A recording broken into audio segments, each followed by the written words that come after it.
शिव महापुराण का संदेश है, हर स्त्री पुरुष में ये 4 सूत्र हों, उसी के ऊपर ये धरती टिकी है। 4 सूत्र बने होंगे तो नदियों का पानी नहीं सूखेगा। ये 4 सूत्र बने रहेंगे तो धरती बांझ नहीं होगी, उसमें से फसल आती रहेगी। ये 4 सूत्र बने रहेंगे तो जीवन में महामारी कभी नहीं फैलेगी, लोगों की अकाल मौतें नहीं होंगी। ये चारों चीजें बनी रहेंगी। तो मैं सभी युवा बच्चों को भी कहना चाहूंगा, और चारों बहुत मोस्ट है। सबसे पहले है दयालुता, जीव के ऊपर दया कीजिए, दूसरों के दुख को अपना दुख समझिए, किसी के साथ ऐसा व्यवहार मत कीजिए जिससे उसके हृदय को चोट पहुंचे। पहला। दूसरा है, आप योग्य हैं, आप बुद्धिमान हैं, आप धनवान हैं, आप रूपवान हैं, आप जाति ऊंची जाति वाले हैं, लेकिन जीवन में अभिमान ना हो, अहंकार ना हो। आप जो भी कुछ कर रहे हैं वो भगवान की कृपा और ईश्वर की प्रेरणा से कर रहे हैं। वही कथा आती है कि जिस समय वो अर्जुन उनको लेके, गोपियों को लेकर के ब्रज के लिए लौट रहे थे, भगवान ने लीला समेट ली थी, तो भीलों ने अर्जुन को हरा दिया था।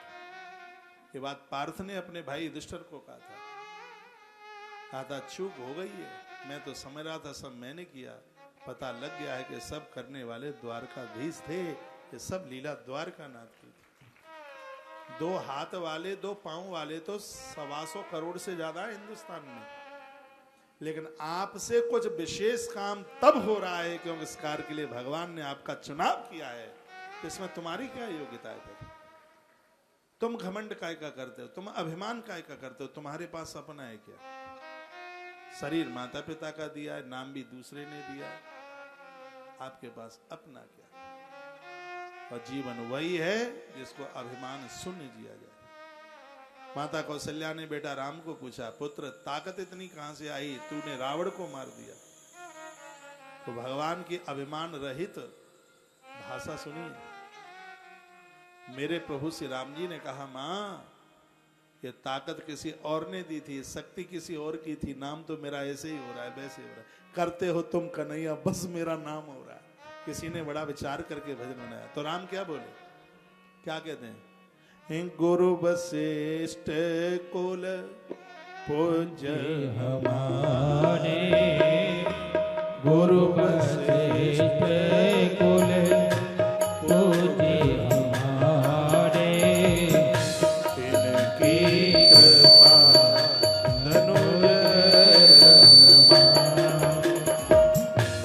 गुरु वशिष्ठ कुल पूज्य हमारे, गुरु वशिष्ठ कुल पूज्य हमारे, जिनकी कृपा धनुधर हमारे, गुरु वशिष्ठ कुल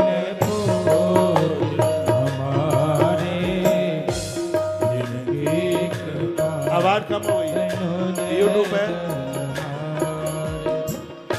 गुरु वशिष्ठ कुल पूज्य हमारे, गुरु वशिष्ठ कुल पूज्य हमारे, इनकी कृपा धनुधर गुरु वशिष्ठ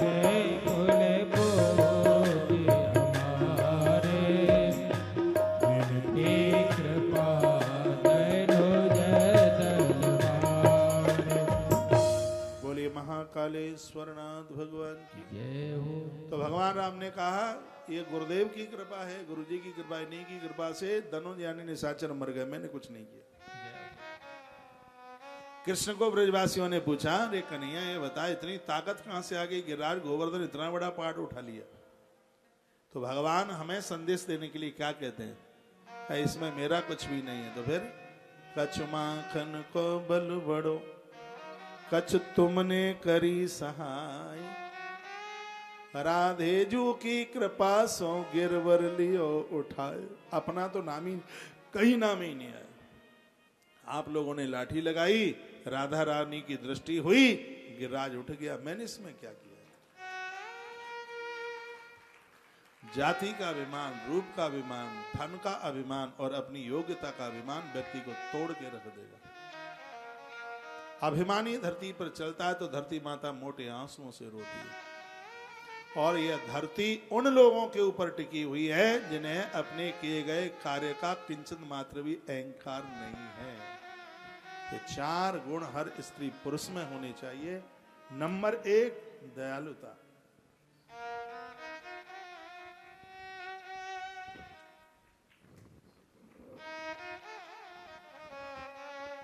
नंबर 2, अभिमानहीनता, अहंकार ना हो। नंबर 3, उपकारिता, उपकार कीजिए। आपके पास 4 रोटी हैं, 2 रोटी खा लो, 2 रोटी उनके लिए रख दो जिनके पास रोटियां है ही नहीं। आपके बक्से भरे पड़े हैं, हर त्योहार पर 4-4 ड्रेसें लेके आते हैं। इतना भरा पड़ा है कि इतना कपड़ा तो कभी टेंट हाउस वाले के पास नहीं होता जितना कि बक्सा आपके घर में भरे हुए पड़े। इच्छाएं इतनी बढ़ गई है। 2 बार साड़ी पहनी, आपकी समझ में नहीं आती है। आप इतना बनना चाहते हैं। कपड़ों से आप सुंदर नहीं, आप अपने चरित्र से सुंदर लगते हैं। कपड़े से क्या सुंदर लगेगा? चरित्रवान ही सुंदर लगते हैं। कम से कम खर्चा कीजिए, अपनी इच्छाओं को कम कीजिए, आवश्यकता हो उसको पूरा करें। अर्थ इसलिए कमाया जाता है, लेकिन अर्थ यदि उसका उपभोग होगा तो वही अर्थ अनर्थ पैदा कर देगा। इसलिए उपकारी महानुभाव बनिए, वृक्षों की तरह, नदियों की तरह, पहाड़ पर्वतों की तरह जीवन जियो। पर्वतों की विशेषता आंधी तूफान सर्दी और गर्मी, कुछ भी आवे वो अडिग रहता है, खड़ा रहता है। ये वृक्ष, ये पर्वत की पहचान है। सुख दुख जीवन में आएंगे, हानि लाभ जीवन में, ये सब चलता रहेगा। लेकिन इन परिस्थितियों में भी आप डिग ना पाए, ऐसा जीवन जीना। जिनका कोई नहीं है उनके परहित में, परमार्थ में, उपकार में जीवन जीना। और ऐसा नहीं है कि बाबा जी ही ऐसा जीवन जी सकते हैं। अरे गृहस्थ लोग ये जिंदगी जीते, उनकी रोटियां दूसरों के लिए होती हैं, उनके मकान महल दूसरों के लिए होते हैं। ये योग्यता ईश्वर उन्हें देता है, परहित में जीवन जीते हैं। दोपहर का भोजन घर में शुरू होता है तो घर का एक बंदा दरवाजे पर खड़ा होता है, मेरी चौखट पर कोई भूखा तो नहीं खड़ा, कोई प्यासा तो नहीं खड़ा। उनकी घर की गागरें कभी पानी से खाली नहीं रहती। दूसरों के लिए उनकी मटकियां भरी रहती हैं, दूसरों के लिए उनके कनस्तर का आटा भरा रहता है। वो इतने उपकारी है। तो धरती पर जो परमार्थी लोग हैं, जो उपकारी लोग हैं, धरती उनके ऊपर टिकी है। किसी के काम जो आए उसे इंसान कहते हैं। सच मानिए, दुखी का दुख जो जाने उसे भगवान कहते हैं।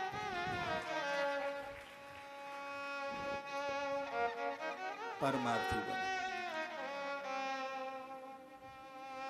जेठ जेठानी के बच्चों को आपकी जरूरत है, स्टेपनी बन करके तैयार हो जाइए। ये जीवन जी के तो देख लो। आज हम लोग बहुत सकुन में जी रहे हैं। अपने स्वार्थ के लिए जिंदगी नहीं है, एक क्षण के लिए, एक मिनट के लिए भी नहीं। और अपने आनंद को मैं आपके साथ शेयर करना चाहता हूं। 1819 घंटा काम परहित परमार्थ के लिए होता है, जिसमें स्वार्थ नहीं है बिल्कुल भी। आज हम चर्चा कर रहे थे, कमरे में बैठे हुए आपस में चर्चा होती रहती है। बोले इतनी बड़ी गौशाला, दूध दही घी सब खानदानियों के यहाँ पहुंच जाता, कनस्तर भर के पहुंच जाते वहां जन्मभूमि में। हमसे कोई गंगाजल लेकर के सौगंध ले ले, हमने 100 ग्राम भी घी, कभी दूध दही घी कुछ भी पहुंचाया हो, कोई मतलब ही नहीं उठता। इतनी बड़ी गौशाला, वो लोग डेयरी का क्रीम का निकला हुआ घी खाते हैं, यूज करते हैं। ये सच है जो यहाँ व्यासपीठ से बोला जा रहा है। सत्य तो कोई चीज है। ये जीवन 1,00,000% मैं कहूंगा, अपनी बड़ाई नहीं कर रहा हूं, अपने भाग्य की सराहना कर रहा हूं, परहित परमार्थ के लिए जीवन जिया जा रहा है, इसलिए सुख की अनुभूति हो रही है, बहुत चैन है। रात कब निकलती है पता नहीं लगता। 1 साल पहले गया हूं उज्जैन से, और साल बाद आज आ गया, फिर ये साल कब निकल गया पता ही नहीं लगा। 1 साल में तुम मुझे बूढ़े से दिख रहे हो, और मैं 1 साल पहले जैसा था वैसा का वैसा ही दिखाई दे रहा हूं।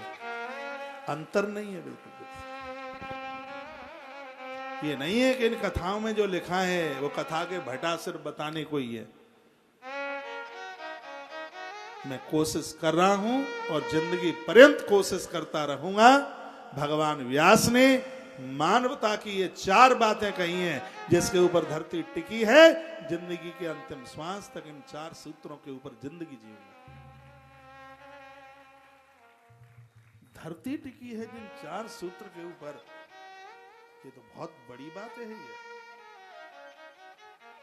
ऊंची मंजिलों के लिए पिलर मजबूत किया जाता है, नहीं तो फिर छत टपक जाएगी, मंजिल गिर जाएगी। तो ये 4 चीजें, 4 पिलर है, 4 खम्मा है। जिंदगी की मंजिल को मजबूत करना है तो इस पिलर को तो मजबूत, खम्मे को तो मजबूत करना ही होगा, जिसमें सबसे पहला है दयालु। अमद स्पर्शः, अहंकार आपको छू ना पाए। भूल करके आप जितने बड़े बने उतने ही विनम्र हो जाए। कभी आवे ही नहीं कि सब हमसे हो रहा है। करते हो तुम कन्हैया, मेरा नाम हो रहा है, मेरा आपकी कृपा से सब काम हो रहा। भगवान सब आपके द्वारा।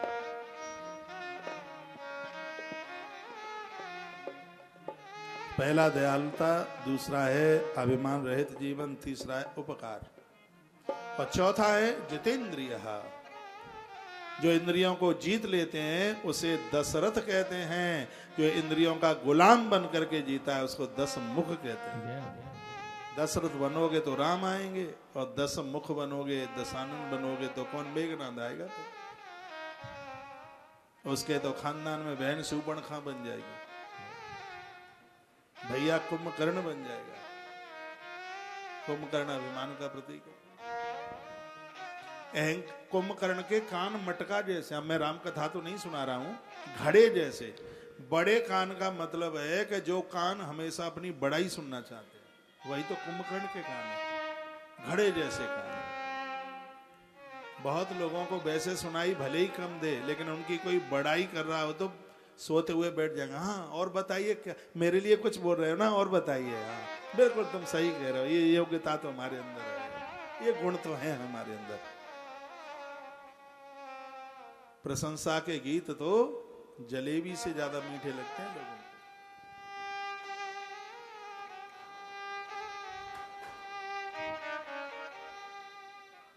बड़ी सुंदर बात कही गई है, जितेंद्रिय। अपनी इंद्रियों को जीतिए, संयम के साथ जीना है। और जितेंद्रिय व्यक्ति तो उसके लिए जो बात कही गई है, कहा इतना महान पुरुष है कि धरती उसके ऊपर टिकी। इंद्रियों की लोलुपता पास में ना हो। जीभ को जीतिए, आंखों को जीतिए, कानों को जीतिए। जो इंद्रियां हमें पतन के रास्ते पर लेकर के जाती हैं, इंद्रियां घोड़े की तरह। घोड़े को स्वतंत्र छोड़ दोगे वो तो मुंह मारेगा।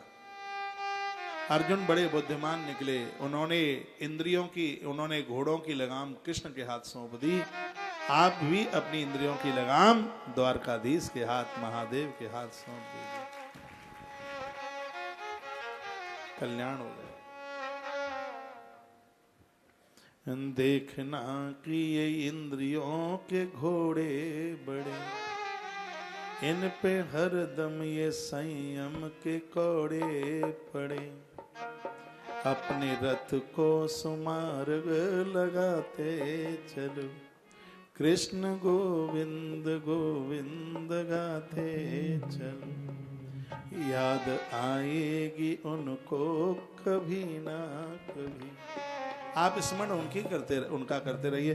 आज नहीं तो कल, कल नहीं तो परसों, परसों नहीं तो अदरसों, वो हमारी और आपकी सुनेंगे जरूर। जो संयमित जीवन जीते हैं उनको भगवान के चरणों में जगह मिलती है। हनुमान जी का जीवन ऐसा ही था। राम जी के राज्याभिषेक में जितने आए सबको विदा किया, लेकिन राम जी ने एक को नहीं जाने दिया और वो उसको अपने चरणों में जगह दे दी। वो कौन है? वो अंजनी का पुत्र है, बजरंगबली हनुमान। क्योंकि हनुमान जितेंद्रिय, इंद्रियां उनके अपने बस में। हम 4 घंटा भगवान की पूजा करते हैं, कोई मायना नहीं रखता, लेकिन इंद्रियों को वश में रख करके पूजा करते हैं, वह मायना रखता है। ये पतित इंद्रियां, इंद्रियों का पतन उस समय पहने हुए कपड़े पूजा पाठ के लायक नहीं होते। इंद्रियों का पतन, जो लोग इंद्रियों के गुलाम बन करके जीते हैं, पतित लोग हुए, गिरे हुए लोग हैं, वो तो शुद्ध नहीं होते गंगा जल लेकर के।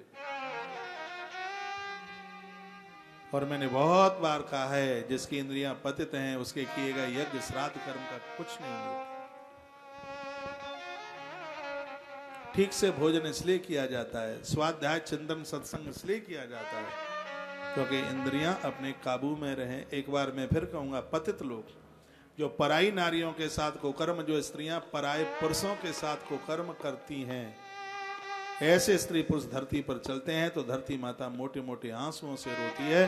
जो स्त्री पुरुष संयमी हैं, जिन्होंने अपनी इंद्रियों को जीता है, उनका भजन धरती माता को फूल की तरह लगता है, उसका भजन ही नहीं लगता।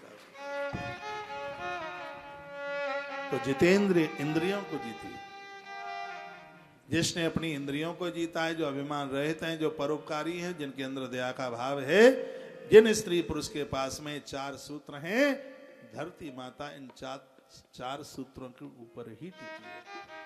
ये 4 चीजें नहीं होती तो धरती फट गई होती, आकाश गिर गया होता। तो महात्मा गौतम के पास ये चारों चीजें थी।